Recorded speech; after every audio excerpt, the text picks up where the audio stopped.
Hello అండి, హమ్దాస్ కిచెన్కి స్వాగతం. ఈరోజు మన ఛానల్లో పక్కా పల్లెటూరి స్టైల్ పచ్చి పులుసు చేసి చూపిస్తున్నాను. మన అమ్మమ్మ వాళ్ళు చిన్నప్పుడు మనకు చేసి ఇచ్చిన పచ్చి పులుసు అన్నమాట. ఇది అదే రుచిలో, అదే టేస్ట్లో, అదే విధంగా చేశాను.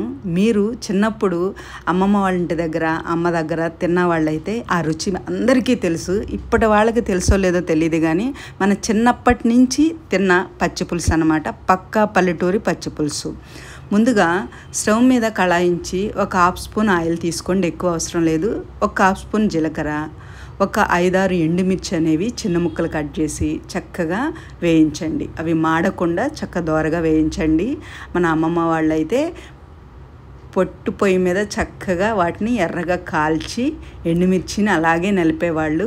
కానీ మనకి ఇక్కడ కట్టె పొయ్యిలు ఉండవు కాబట్టి స్టవ్ మీద వేయిస్తున్నాను. అందులోనే చిన్న రెమ్మ కరివేపాకు కూడా తీసుకోండి, స్మెల్ అద్భుతంగా ఉంటుంది.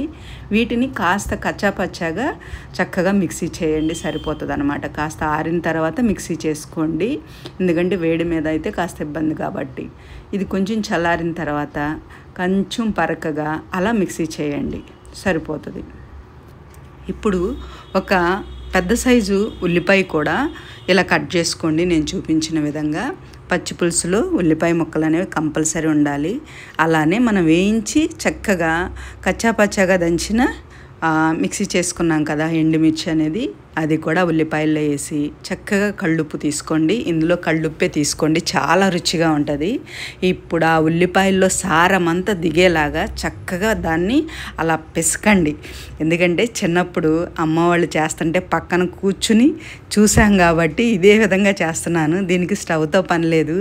మీరు కానీ ఈ స్టైల్ చూసినట్లయితే ఇంట్లో ఈ సమ్మర్కి పచ్చి పులుసు అనేది చాలా బాగుంటుంది అనమాట. ఇప్పుడు 2 స్పూన్లు బెల్లం కూడా వేసుకోండి.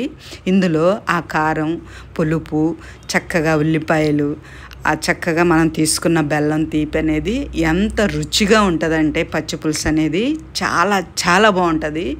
మీరు మాత్రం తప్పనిసరిగా ఈ సమ్మర్కి పచ్చి పులుసు అనేది చక్కగా తినే కొద్దీ తినాలనిపిస్తుంది. మనం కనీసం వారంలో 2-3 సార్లన్నా చేసుకోవచ్చు అనమాట. చూసారు కదా, దానికి సరిపడా వాటర్ తీసుకుని ఇంత చిక్కగా వచ్చేలాగా కలుపుకుని, ఇది నలుగురికి సరిపోతుంది.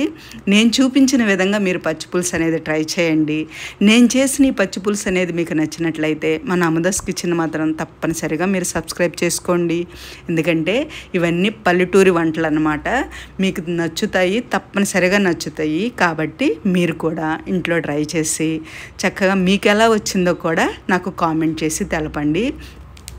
ఈ పచ్చి పులుసు తెలియని వాళ్ళు మాత్రం నేను ఎలా అయితే ట్రై చేశానో మీరు కూడా సేమ్ అలానే చేసుకోండి. ఎక్సలెంట్ టేస్ట్లో వస్తుంది అన్నమాట.